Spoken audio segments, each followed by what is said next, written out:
So, ayan, no, sobrang bigat ng dala. So, this is a warning. This is a very negative energy, Aries, no? Unahan ko na kayo. Although, patapos na yung reading natin. This is a negative energy, guys. Mabigat itong problema na pagdadaanan nyo sa pera. Lalo na kapag kayo ay mabiktima ng panloloko. And kung nabiktima na kayo right now, medyo damdam nyo na yung burden, yung bigat ng dinadala nyo, guys.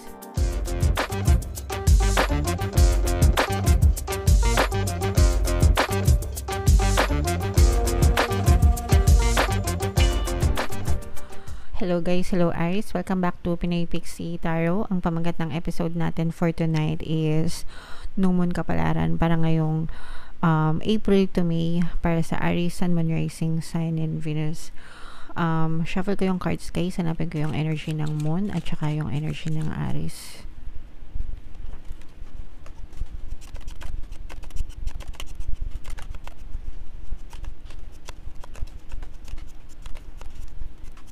So, ito yung energy ng Moon, mga kapiksi. Ngayon naman hanapin natin yung energy ng Aries.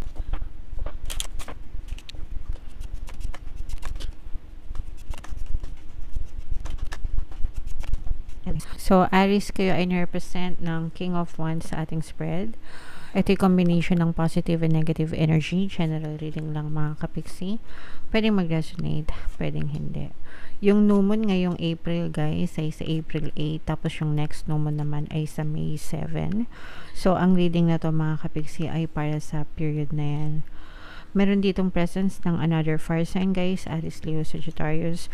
For some of you, guys, maaring merong another fire element sa inyong natal chart, mga kapiksi. Or you may be dealing with a fire sign. Ito'y babala, guys, no?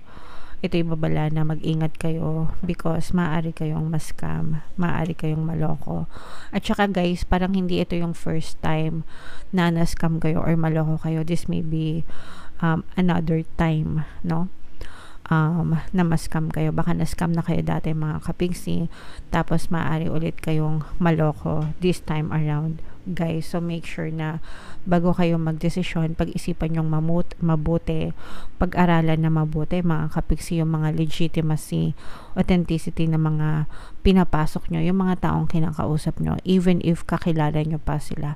Sometimes kasi nag-i-invest tayo kasi kakilala natin, 'di ba, friend natin, sometimes kamag-anak pa, pero there are cases din kasi na kahit sila hindi nila alam na scam pala yung pinapasok nila. Kapag kayo ay naloko, mga kapiksi, malaking damay ito. Kumbaga parang hindi lang ikaw yung maloloko, lalo na kung nakapag-invite ka, baka hindi lang ikaw, baka pati yung mga na-invite mo, of course sila din madadamay sa scam, mga kapiksi. So, and ito yung magiging masyadong mabigat yung pagdadala nitong problema. Parang pwede natin siyang ituring na bagyo, no? So, bagyo sa summer mo, Aries, kapag kayo ay nabiktima ng panloloko. So, again guys, walang masamang mag-invest, pero palagi kayong mag-aral, no? Palaging back-upan nyo ng study, ng research, diba? And kung hindi kayo masyadong komportable, guys, kung gusto niyo i-try pero hindi kayo komportable, pwede naman kayo magsimula sa maliit na halaga, 'di ba? Kapag kumita, edi wow. Pero kung hindi, 'di ba? Lalo na if it's too good to be true, dapat alam niyo na scam 'yan, okay? Imaginein mo saan ka nakikita yung pera mo pero wala ka namang ginagawang kakaiba. Magi-invite ka lang. So saan ang gagaling, 'di ba? Yung income. Dapat yung mga ganong klase tinatanong nyo, mga kapiksi. Alright? So, itetest dito ni universe yung patience nyo, mga kapiksi. And dahil nga medyo malala itong magiging problema na to. So, ayan, mag-ingat kayo, guys. Okay? Tuso, no? Yung mag-i-invite sa inyo, pwedeng alam din niya, pwedeng sinasadya niya, mga kapisi, tas parang bigla kayong ibablock nitong person na to, tataguan kayo, pwedeng sa utang din, guys, pwedeng utangan kayo, malaking halaga, kunwari, kailangan, emergency, ganyan, syempre hindi kayo makahindi, tapos bigla kayong ibablock nitong person. Ayan, no, sobrang bigat ng dala. So, this is a warning, this is a very negative energy, Aries, no, unahan ko na kayo. Although patapos na yung reading natin. This is a negative energy, guys. Mabigat itong problema na pagdadaanan nyo sa pera, lalo na kapag kayo ay mabiktima ng panloloko. And kung nabiktima na kayo right now, medyo damdam nyo na yung burden, yung bigat ng dinadala nyo, guys. So yeah, kapit lang mga kapiksi, malalampasan nyo rin yan. Okay, dadating din yung solusyon unti-unti. Yung iba sa nyo, guys, parang feeling ko mananadya, no? This may be a friend, kasamaan sa trabaho, pwede rin mga kapiksi. Pero parang meron kayong little to no connection, tapos parang biglang mag-a-approach ito sa'yo. Mag-ingat din kayo, guys, dun sa mga sa mga chat-chat na nag-a-add ng account, akala mo kamag-anak mo, tapos mag-chat sa'yo, pautangin ka, yun pala scammer, yung pala kinopya yung account ng kamag-anak nyo. Kasi yung nanay ko na biktima ng ganyan, may nangopya ng account ng nanay ko. Si nanay ko kasi mahilig sa Facebook. May nangopya ng account ng nanay ko, tapos ina-add niya lahat ng kamag-anak namin, no. Buti na lang nakita namin agad, so pinareport agad yung account na yun. Pero may mga ganun kasi na kapitbahay namin, no, nangungutang sa kanya yung anak niya sa messenger, tapos yung anak niya katabi lang niya. So ganon mga kapiksi yung mga scam ngayon. Kaya mag-ingat kayo, even if akala nyo kakilala nyo, akala nyo yun pala fraud, 'di ba? So maraming scam, maraming technique, guys. Sabi ko nga sa inyo, nag-upgrade na yung technology ngayon, pati yung mga scammers nag-upgrade din sila. So mag-ingat kayong mabuti. Okay? Alright. So comment down below, Aries, if feeling nyo naka-resonate kayo dyan. Yan ay babala, Aries. Mag-ingat.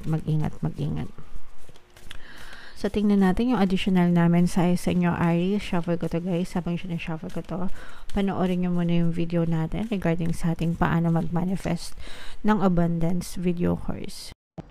Kapiksi, sawa ka na ba sa mga struggles at hirap sa buhay mo? Masipag ka ba at masikap sa buhay ngunit hindi ka pa rin umaasenso? Ilang beses ka na bang nag-attempt magnegosyo at mag-invest pero palagi ka pa rin nalulugi? Sa pagkakataon na ito ay maaaring may subconscious beliefs ka na nagiging balakid sa iyong pag-unlad at pagyaman. Introducing, paano mag-manifest ng abundance video course. Dito ay matututunan mong ma-overcome ang mga balakid mo para tuluyan ka ng umunlad, umasenso, sumagana, maging matagumpay, successful at maswerte sa iyong kabuhayan, pera, trabaho, negosyo, salapi at kaperahan ng bonggang-bongga. Dali, mag-send na ng email sa pinoypixitaro@gmail.com at simulan na ang iyong pagyaman ngayon.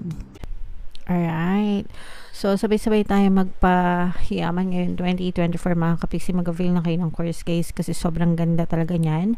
And good news mga kapiksi, dahil ngayong buwan ng April, no, until April 30, magbibigay ako ng 200 pesos na discount sa lahat na mag-avail ng course, guys. Kaya mag-avail na kayo. Sobrang ganda talaga niyan mga kapiksi. And meron din tayong email coaching, manifest your desires using the law of attraction. If meron kayong mga specific na gusto nyong i-manifest, guys, pwedeng love and relationship, pwedeng money or career, pwede kayo magpabook ng email coaching session with me. Mag-send lang kayo, guys, ng email sa pinoypixitaro@gmail.com. So, eto, guys, yung additional na message para sa inyo. Expect powerful change. Especially ito, new moon eclipse kasi, guys, no? Itong date na to, new moon sa gabi, and then sa umaga, yung solar eclipse, no? Ngayong April 8, mga kapiksi. Kaya ayan, parang combination siya, new moon tapos eclipse. Mga kapiksi, very very powerful yung energy natin. Magkakaroon tayo ng another reading for solar eclipse energy, guys. Abangan nyo yan.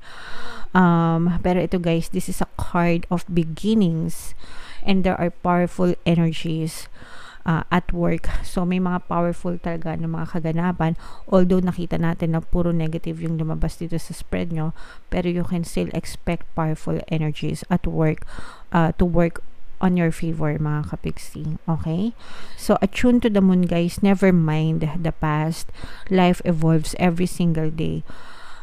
Ibig sabihin nito, move on, mga kapiksi. Yung past, tapos na yun, it's over.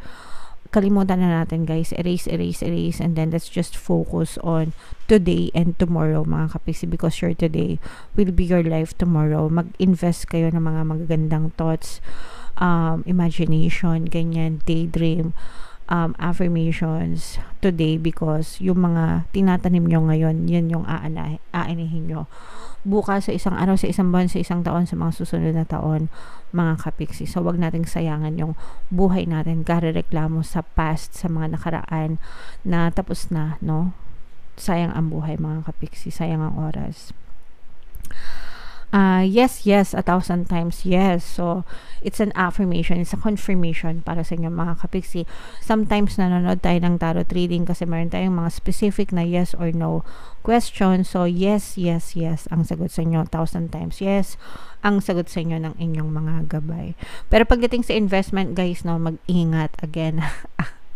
Kahit yes pa yan, kahit yes pa yung sabihin ng tarot sa inyo, iba pa rin yung nag-iingat kayo, iba pa rin yung gumagawa kayo ng sarili nyong saliksik, mga kapiksi.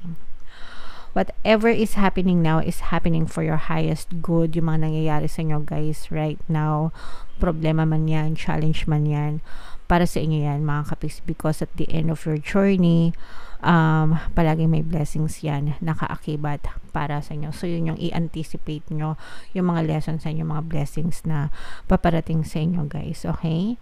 And then, for some of you, this is an important turning point in your life, na ibig sabihin may mga magagandang changes, mga magagandang pagbabago talaga na nakaabang sa inyo. So, yun yung i-look forward nyo, mga kapiksi. Alright? Okay, so comment down below, Aries, if feeling nyo naka-resonate kayo dyan sa mga messages na yan. And guys, again, mag-ingat sa mga scammers, mag-ingat sa mga loko, sa mga manloloko. Sabi nga nila, guys, walang manloloko kung walang magpapaloko. Mas maging smart kayo, mas maging matalino kayo kaysa sa mga manloloko. Alright? Okay. So, comment down below, Aries, if feeling nyo naka-resonate kayo dyan, ito yung ating mga pampaswerte subliminal, guys. Pakinggan nyo para talaga maging maswerte kayo. And ito naman yung ating success stories ng paano mag-manifest ng abundance video course. Click here to subscribe, guys, and click here to join our membership program.